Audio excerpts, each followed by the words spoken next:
Donc au Mali, les djihadistes avaient raison de vouloir imposer la charia. Ben oui, ça paraît normal. C'est-à-dire, enfin, pourquoi est-ce que les gens dans leur pays n'auraient pas le droit de mener leur politique? En Afghanistan, c'est la même chose. Pourquoi est-ce qu'on a des problèmes de terrorisme aujourd'hui? Les musulmans sont pas des imbéciles non plus. C'est-à-dire, on leur mène une guerre chez eux. En Afghanistan, par exemple, ou au Mali, on leur rend la vie impossible, on s'en va les massacrer, on les tue par dizaines ou par centaines, et en même temps, on voudrait que ces gens-là soient gentils, etc. Ils sont pas gentils, mais ils ont raison. Autant je suis sur une lutte athée, en disant que l'islam ne me convient pas, autant que l'islam est dangereux. Mais autant je trouve que sur le terrain politique, il y a aucune raison pour qu'on aille faire la loi chez les autres. Pourquoi est-ce qu'on fait la loi chez Kadhafi, par exemple? Pourquoi est-ce qu'on fait la loi au Mali? Et pourquoi est-ce qu'on la fait pas au Pakistan? Pourquoi est-ce qu'on la fait pas au Qatar? Pourquoi est-ce qu'on la fait pas à Cuba? Ou pourquoi est-ce qu'on la fait pas en Chine?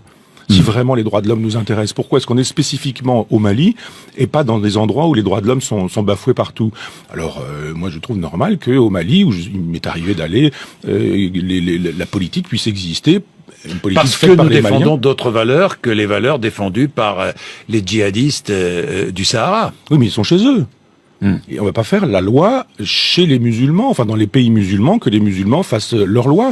Pourquoi est-ce qu'on n'intervient pas en Israël? Pourquoi il faut arrêter de vouloir faire la politique coloniale qui est la nôtre dans des pays sous prétexte que ce serait les droits de l'homme qui nous animeraient. Ce sont pas les droits de l'homme qui animent Hollande au Mali. My prophet, my most precious.